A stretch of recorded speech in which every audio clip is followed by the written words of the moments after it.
नमस्कार, IBN 7 पर आपके साथ मैं स्मिता शर्मा हूं। यह समय है प्रश्न पूछने का, जवाब मांगने का, हिसाब मांगने का, दिशा तय करने का। तो पूछिए तीखे प्रश्न, क्योंकि यह है प्रश्नकाल। वो अफसर जो राज्य का विकास करेंगे, वो डॉक्टर जो इलाके के लोगों की सेहत का ध्यान रखेंगे, वो इंजीनियर जो बड़ी बड़ी इमारतें बनाएंगे, बिजली सड़क पुल बनाएंगे, आपकी जिंदगी को आसान बनाने की हर मुमकिन कोशिश करेंगे। लेकिन अगर उनकी पढ़ाई में खोट हो, उनकी काबिलियत में कमी हो, जिसने किसी शिक्षा माफिया को पैसे देकर भर्ती परीक्षा में कामयाबी हासिल की हो, तो क्या होगा? राज्यों का विकास, लोगों की सेहत, सब कुछ दांव पर लग जाएगा।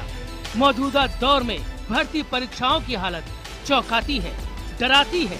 मध्य प्रदेश में व्यापम घोटाला, सैकड़ों छात्र गिरफ्तार, यूपी में मेडिकल परीक्षा का पेपर लीक, परीक्षा कैंसिल, और अब राजस्थान में प्रशासनिक सेवा की परीक्षा के नतीजे रद्द। दिनों दिन ताकतवर होते शिक्षा माफिया ने प्रवेश परीक्षाओं को, भर्ती परीक्षाओं को बंधक बना लिया है। प्रश्नकाल में आज इसी मुद्दे पर चर्चा। आखिर क्यों लगातार हो रहा है छात्रों के भविष्य के साथ खिलवाड़? आखिर क्यों राज्य सरकारें शिक्षा माफिया पर काबू पाने में नाकाम हैं?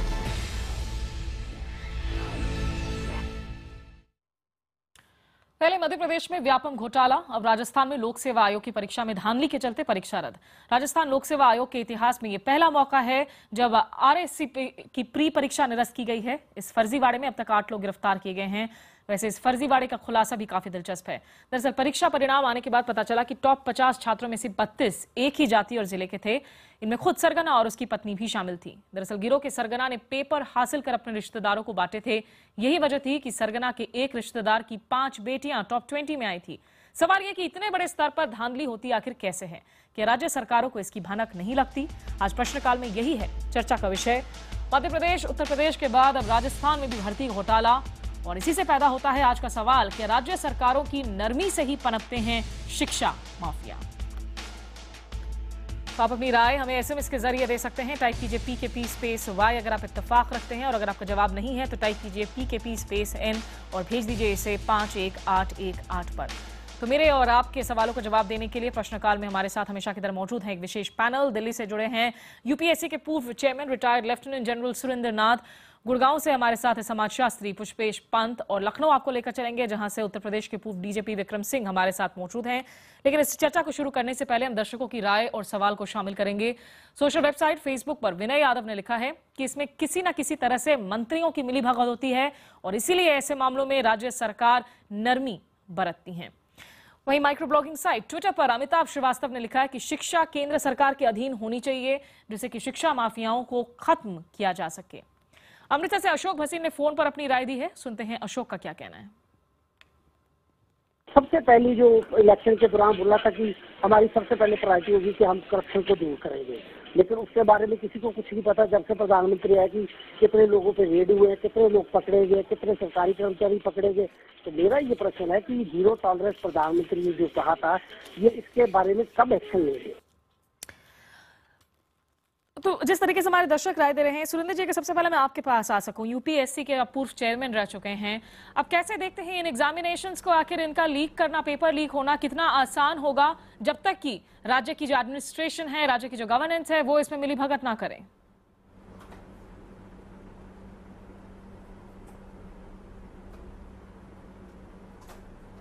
सुरेंद्र जी, आपको मेरी आवाज मिल रही है? हेलो जी, आपसे पूछ रही हूँ सर। हमारे से पूछ रहे हो? जी, आपसे पूछ रही हूँ। मुझे लगता है सुरेंद्र जी के पास हम वापस लौटेंगे। विक्रम जी, अगर मैं आपके पास ये सवाल लेकर आ सकूं, आप पुलिस की नब्ज को भी जानते हैं और लॉ एंड ऑर्डर को भी बखूबी समझते हैं, क्या किसी भी गिरोह के लिए इस तरह के पेपर लीक को अंजाम देना आसान हो पाएगा जब तक कि जो बाकायदा एडमिनिस्ट्रेशन के लोग हो, ऊपर तक लोग हो, वो इसमें मिले ना हो? आपने बिल्कुल सही प्रश्न किया है। ये संगठित अपराध की श्रेणी में आता है, यानी ऑर्गेनाइज्ड क्राइम, और इसके 4 बड़े महत्वपूर्ण कड़ियां हैं। सबसे पहले कोचिंग सेंटर्स, नंबर 2 जो आपके सिक्योरिटी प्रेसेस हैं जहां ये प्रश्न पत्र छपते हैं, नंबर 3 परीक्षार्थी, नंबर 4 ये जो क्राइम सिंडिकेट्स यानी माफिया हैं। माफिया का तात्पर्य यही होता है कि जो डिसीजन मेकिंग बॉडीज हैं जिसमें वरिष्ठ अधिकारी मंत्रीगण, जब तक इनका पेनिट्रेशन संभव नहीं है तब तक इस प्रकार की लीकेज भी संभव नहीं है। इसके पहले जब कभी पंजाब या अन्य स्थानों पर इस प्रकार के अपराधों का खुलासा हुआ था तो आपने देखा था कि भारी मात्रा में लॉकरों से नकदी बरामद हुई थी। लाखों में नहीं, करोड़ों में नहीं, कई 100 करोड़ों का वो अपराध जिसका अनावरण हुआ था।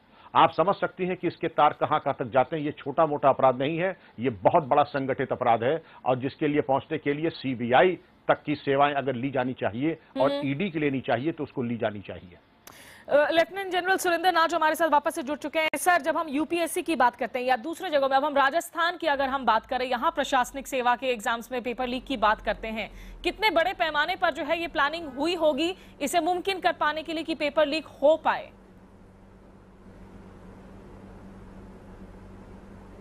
ये बात सही है आपकी, क्योंकि जो पेपर बनते हैं यूपीएससी में हमारे तरीके इस तरीके से बनाए गए हैं कि पेपर लीक होने का चांसेस जो है वो बहुत ही कम है। उसके लिए जो हमारे पेपर सेटर हैं वो उनको यूपीएससी में बुलाया जाता है, वहीं पर वो पेपर बनाते हैं, हाथ से लिखे हुए मैन्युस्क्रिप्ट फॉर्म में वो पेपर जमा करते हैं। और किसी भी एग्जामिनेशन के लिए सिर्फ एक क्वेश्चन पेपर नहीं बनाते, 2 या 3 क्वेश्चन पेपर होते हैं, जिससे कि जो एग्जामिनेटर है उसको पता भी नहीं चलता कि किसका पेपर उसके अंदर आएगा एक्चुअली इम्तिहान के अंदर। हो सकता है कि किसी के जो उसने पेपर सेट किया है वो नहीं आए, दूसरा पेपर आ सकता है। इसके अलावा जो हमारी कॉन्फिडेंशियल ब्रांचेज हैं वहाँ पर बिल्कुल सिक्योरिटी टाइट है और जो पेपर क्वेश्चन पेपर्स होते हैं वो हमेशा चेयरमैन के अपनी सेफ कस्टडी में होने चाहिए। जो चांसेस लीक होने का है वो प्रिंटर के थ्रू होता है या जब पेपर को ट्रांसमिट किया जाता है एक जगह से दूसरी जगह तक, तो जो प्रिंटर्स हैं उनके ऊपर ख़ास निगरानी होनी चाहिए ताकि वहाँ से कहीं लीकेज ना हो। और जब पेपर्स को डिस्पैच किया जाता है वेरियस एग्जामिनेशन सेंटर्स में, वहाँ भी बिल्कुल टाइट सिक्योरिटी के अंदर एस्कॉर्ट के साथ वो जाना चाहिए, प्रॉपर्ली सील होना चाहिए ताकि कोई भी चांस ना हो लीकेज। लेफ्टिनेंट जनरल नाथ, माफ कीजिएगा आपको मैं टोक रही हूँ यहाँ पर। आप कह रहे हैं कि प्रिंटर के लेवल पर ज्यादा निगरानी होनी चाहिए, लेकिन क्या ये हम छोटी मछलियों की बात नहीं कर रहे हैं जाल में फंसाने की? क्योंकि जब तक आपके जिस लेवल पे पेपर तैयार हो रहा है ये बहुत क्रूशियल इन्फॉर्मेशन है, ये सेंसिटिव इन्फॉर्मेशन है, ये कहीं ना कहीं टॉप लेवल से लीक डाउन हो रहा होगा। नहीं, देखिए, अगर टॉप लेवल से लीकेज होती है तो उसके बारे में मैं कह नहीं सकता हूं, क्योंकि जो चेयरमैन हैं पब्लिक सर्विस कमीशन के, ये एक कॉन्स्टिट्यूशनल अथॉरिटीज़ हैं और इसके अंदर कोई भी किसी किस्म की पॉलिटिकल इंटरफेरेंस नहीं होनी चाहिए। और ये पूरा चेयरमैन की रिस्पॉन्सिबिलिटी है कि वो यकीन करे कोई भी चांस ना हो कि पेपर लीक हो जाए। उसके लिए कई तरीके निकाले जा सकते हैं और जैसे कि मैंने आपको बताया है, ट्रांसमिशन के अंदर प्रिंटर के साथ या पेपर सेटर के साथ हर जगह में इसके ऊपर बड़ी स्ट्रिक्ट सिक्योरिटी रखनी पड़ेगी। सिक्योरिटी रखनी पड़ेगी, लेकिन रखी नहीं जाती है। पुष्पेश पंत जी, जिस तरीके से हम एक पेपर लीक की बात नहीं कर रहे हैं, हम आप जो कंबाइंड प्री मेडिकल टेस्ट है उत्तर प्रदेश में उसकी बात कर ले, व्यापम घोटाले की बात कर ले और अब राजस्थान के इस पेपर लीक की बात कर ले, कितनी ज्यादा सड़न नजर आती है आपको आज के इस शिक्षा प्रणाली में और कितना मजबूत नजर आता है जहां तक हम इस शिक्षा माफिया की बात करें? स्मिता जी, मुझे लगता है सबसे पहले मैं ये कहना चाहूंगा कि इसमें शिक्षा माफिया का जिक्र करना बेमानी है। जिसकी आप बात कर रही हैं, विक्रम सिंह जी ने बहुत शुरू में बात साफ कही कि एक माफिया है, संगठित अपराधी हैं, जिनको शिक्षा माफिया कहकर आप जो असली शिक्षा माफिया है उसकी समस्याएं कुछ और हैं, जो निजीकरण से जुड़ी हैं, व्यावसायीकरण से जुड़ी हैं, उसका एक अंश इसमें आपको देखने को मिलता है। विक्रम सिंह जी ने बिल्कुल स्पष्ट कहा कि जो कोचिंग इंस्टीट्यूशन हैं उनकी मिलीभगत इसके साथ लगी हुई नजर आती है। मगर मैं ये दोहराना चाहूंगा कि विक्रम सिंह जी बिल्कुल सही कह रहे हैं, मगर कोचिंग सेंटर्स को आप शिक्षा माफिया कहिए, ये मुझे उचित नहीं लगता। वो प्रतियोगिता माफिया है। और जो आपने इस अपराध का, राजस्थान वाले अपराध का खुलासा अपनी रिपोर्ट में किया है, एक जात एक गांव के लोगों को पहले 20 में स्थान मिला है टॉप में, तो कहीं ना कहीं इसमें निश्चित रूप से जो आप इशारा कर रही हैं जाति की राजनीति है और जो सत्तारूढ़ लोग हैं उनका संरक्षण है। सुरेंद्र नाथ जी ने बहुत स्पष्ट कहा है कि आज तक संघ लोक सेवा आयोग पर इस तरह का आरोप नहीं लग पाया है, क्योंकि वहां चीजें ज्यादा सख्त निगरानी के साथ रखी जाती हैं, मगर जो प्रादेशिक लोक सेवा आयोग हैं उनमें निश्चित रूप से राजनीतिक भ्रष्टाचार फैल चुका है, जातिगत पूर्वाग्रह फैल चुका है। और उसमें अभी आप देखें कि हरियाणा में अध्यापकों की भर्ती में एक पूर्व मुख्यमंत्री को कारावास हुआ है 10 साल का, तो मुझे और उनके पुत्र को भी, मुझे लगता है कि कहीं ना कहीं निश्चित रूप से जाति की राजनीति और अपने व्यक्ति को सरकारी नौकरी में हर स्तर पर पहुंचाने की राजनीति। आप ये ना समझे कि डॉक्टर बिल्कुल सिर्फ पैसा कमाने के लिए है, वो मेडिकल लीगल केसेस में अपराधी को सर्टिफिकेट दे सकता है, एलिबाई प्रोवाइड कर सकता है। निश्चित रूप से मुझे लगता है कि हर स्तर पर आप निश्चित रूप से पुष्पेश जी आपके पास वापस लौटूंगी मैं। यहाँ पर जो है हर स्तर पर यहाँ कहीं ना कहीं सुधार की बहुत ज्यादा गुंजाइश नजर आ रही है। वैसे जयपुर से छात्र नवरत्न शर्मा ने अपना सवाल किया है, सुनते हैं नवरत्न का सवाल। मैं 3 साल से आरएस की तैयारी कर रहा हूँ सर, और मैं रात दिन एक कर रखी है मैंने, मैं प्री में सेलेक्ट हूँ अभी, लेकिन मेरा सिलेक्शन होने के बाद भी मेरी ये जो परीक्षा रद्द कर दी गई है। लेकिन लोग बाग जो है वो पैसे दे के आरपी जो खरीद रहे हैं और पैसे पेपर बेच रहे हैं। उधर हरियाणा के हिसार से गृहिणी स्नेहा ने फोन कर अपना सवाल पूछा है, सुनते हैं स्नेहा का सवाल। मेरे ब्रदर ने ये आरएस का एग्जाम दिया था, तो उसका ये लास्ट अटेम्प्ट था और लकीली उनका हो भी गया था सिलेक्शन। और अब अचानक हम सब खुश थे कि वो क्लियर हो चुके हैं, और अचानक अब ये पता चला कि एग्जाम ही कैंसिल हो गए। ये बात जो है ये बहुत ही इंजस्टिस हुई है हम लोगों के साथ। तो निश्चित रूप से बहुत ऐसे हजारों की तादाद में स्टूडेंट्स हैं जो परेशान हैं। जयपुर से छात्र संजय कौशिक ने भी अपना सवाल पूछा है। मैं गवर्नमेंट से पूछना चाहूँगा, जिस तरह से आरएस का पर्चा कल लीक हुआ, मैं अपनी इंजीनियरिंग फील्ड की तैयारी कर रहा हूँ, हमारे जो एग्जाम्स हैं वो भी आप ही कंडक्ट कराते हैं, तो हम लोग किस तरीके से आरपीएससी के ऊपर ये विश्वास करें कि हमारे पर्चे भी लीक आगे जाके नहीं होंगे फ्यूचर में। लेफ्टिनेंट जनरल सुरेंद्र नाथ, आपने उन बच्चों की परेशानियां सुनी जिन्होंने या तो इस एग्जाम्स में लिखकर जो क्वालिफाई कर गए थे और अब किसी के लिए लास्ट अटेम्प्ट था। कितना बड़ा सेटबैक होता है हजारों की तादाद में इन स्टूडेंट्स के लिए इस तरह के पेपर लीक्स होने के बाद में?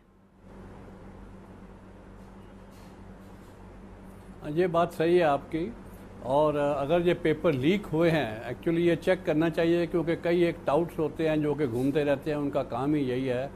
और मैं ये कहूँगा कि जो पब्लिक सर्विस कमीशन हैं स्टेट के अंदर, 2-3 चीज़ें बहुत इम्पॉर्टेंट हैं। पहली बात तो जो मेंबर वहाँ भेजते हैं या चेयरमैन भेजते हैं वो बहुत ही एमिनेंट और ऑनेस्ट अपराइट आदमी होने चाहिए।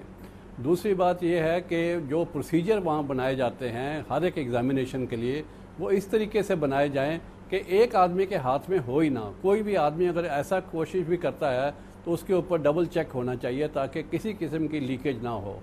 तीसरी बात यह है कि पॉलिटिकल इंटरफेरेंस बिल्कुल नहीं होनी चाहिए। मैं आपको यकीन दिलाता हूं कि यूपीएससी के अंदर मैं 7 साल रहा और उन 7 सालों में एक भी मेरे को किसी पॉलिटिशियन से कॉल नहीं आया कि किसी तरीके से वहाँ इंटरफेरेंस हो। तो इस तरीके से, क्योंकि ये कॉन्स्टिट्यूशनल बॉडीज़ हैं, यहाँ पर मेरी रिक्वेस्ट यही है कि कोई भी पॉलिटिकल इंटरफेरेंस ना हो। जो स्टेट पब्लिक सर्विस कमीशन हैं वो सिर्फ मेरिट और जस्टिस के ऊपर और इक्वल, हर एक आदमी को इक्वल अपॉर्चुनिटी दे, और only merit should count and nothing else. Vikram Bhargava साहब, ऐसे में जिस तरीके से सुरेंद्र नाथ जी ने कहा कि भाई जहां तक यूपीएससी का सवाल है उसमें आप अगर इस तरह से पेपर लीक नहीं कर सकते हैं, तो जब राज्यों के स्तर पर हम देखें इन एग्जाम्स में इतने पेपर लीक्स क्यों नजर आते हैं? क्या यहाँ एक पुलिस की भी कनाइवेंस नजर आती है, एक लॉ एंड ऑर्डर का मामला भी सामने आता है? भाई कहाँ कहाँ आप निगरानी रख रहे हैं उस पर भी काफी कुछ निर्भर करता है।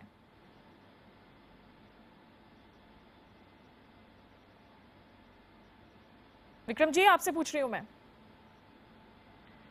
अच्छी बात, हाँ, आपने बिल्कुल माकूल सवाल किया है। जनरल सुरेंद्र नाथ जी ने अपनी बात में इसका खुलासा किया।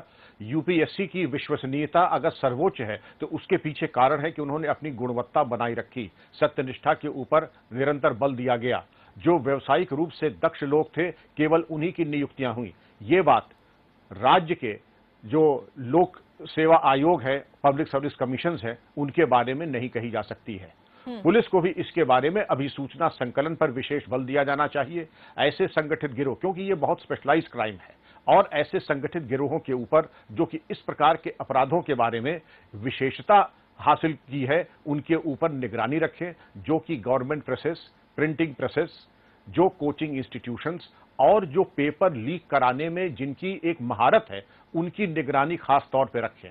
आपने कुछ कॉलर्स की कुंठा और हताशा देखी, ये अपने में ही एक ह्यूमन ट्रेजेडी है। और इसको दूर करने के लिए पुलिस को और अभिसूचना तंत्र को और मजबूत रखते हुए ये सुनिश्चित करना चाहिए कि इन माफियाओं को, अगर आप इस माफियाओं की परत दर परत कुरेदें तो आप ये देखिएगा कि जो लोग जिनके बड़े बड़े कॉलेजेस अकस्मात पिछले 10 साल में खुल गए हैं, वही सिक्के के एक पहलू पे ये कॉलेज चलाने वाले हैं और दूसरे पहलू पे ये एक संगठित माफिया के रूप में भी क्रियाशील हैं। सब नहीं, लेकिन कुछ एक अंश अवश्य है।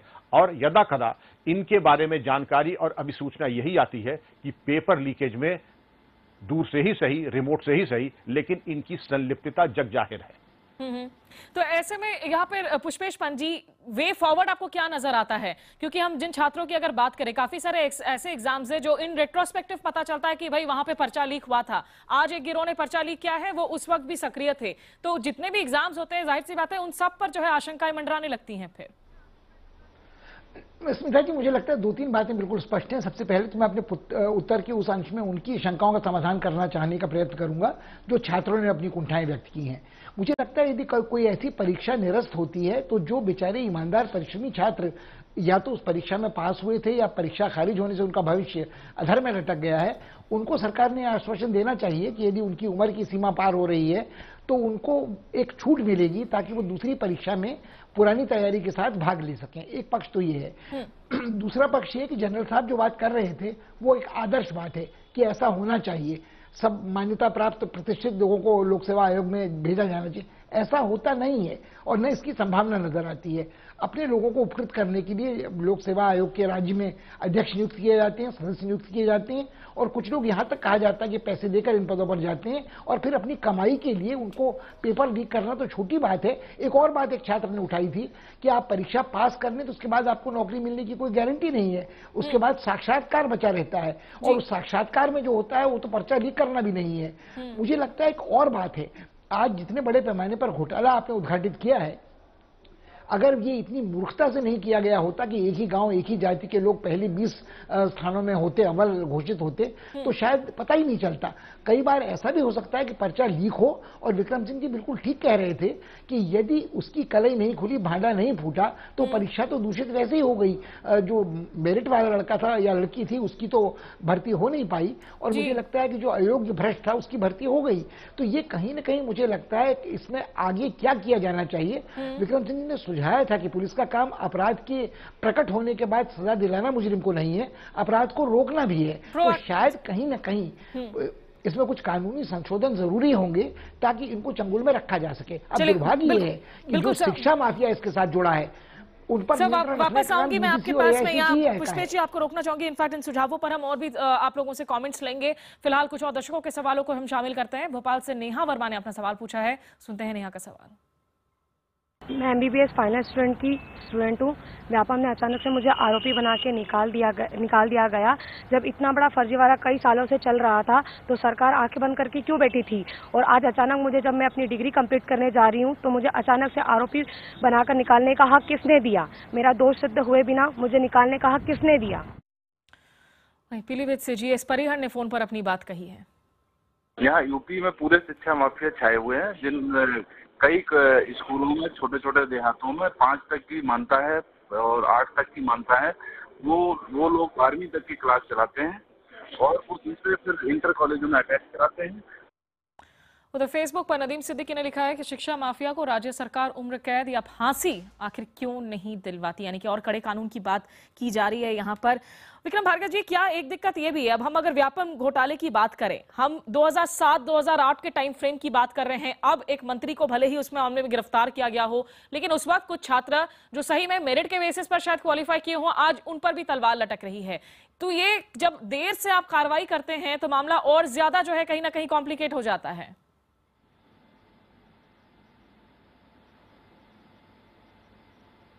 जी, ये आप मुझसे पूछ रही हैं? जी विक्रम जी। जी, ये देखिए मिसकैरेज ऑफ जस्टिस है। नेहा नाम की बच्ची जिसने ये प्रश्न किया था, ये कहीं से दोषी नहीं है और दुर्भाग्य से इसको कानून की चक्की में पीसना ये बहुत बड़ा मिसकैरेज ऑफ जस्टिस है। सबसे पहले आप ये देखें कि अपराध की का श्री गणेश और इसकी गंगोत्री कहां से हुई है। तो जिसने शुभारंभ किया, जिसने आरंभ किया है, सबसे पहले उसका उत्तरदायित्व है, उसके विरुद्ध कार्रवाई की जाए, न कि जो खुद ही पीड़ित है। और इसमें सबसे पहले आप ये देखिए कि प्रत्येक गांव में, खासकर ईस्टर्न यूपी में ठेके पर नकल कराई जाती है और कोई भी बच्चा 12वें में और 10वें में 80% से कम किसी का नहीं आता है, लेकिन जैसे ही कॉलेज में दाखिला लेता है या किसी कंपटीशन में जाता है तो 30% से ऊपर उसके नंबर नहीं आते हैं।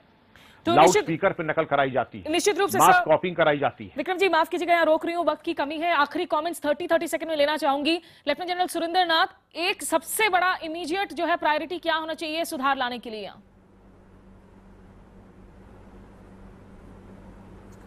सबसे ज़्यादा प्रायोरिटी मेरे ख्याल में तो यही है कि पहले जो चेयरमैन और जो मेंबर्स वहाँ भेजते हैं वो बहुत ही ऑनेस्ट, अपराइट और एमिनेंट पर्सन होने चाहिए। और दूसरा, जो भी पॉलिटिकल इंटरफेरेंस है वो किसी हालत में पॉलिटिकल इंटरफेरेंस नहीं होनी चाहिए। और तीसरी बात यह है कि कमीशन के अंदर, स्टेट पब्लिक सर्विस कमीशन के सर नहीं होनी चाहिए। पुष्पेश पंत जी 15 सेकंड में, राजनीतिक दखल अंदाजी नहीं होनी चाहिए लेकिन होती है। आपको उम्मीद है कि ये कभी होना बंद होगा आने वाले दिनों में?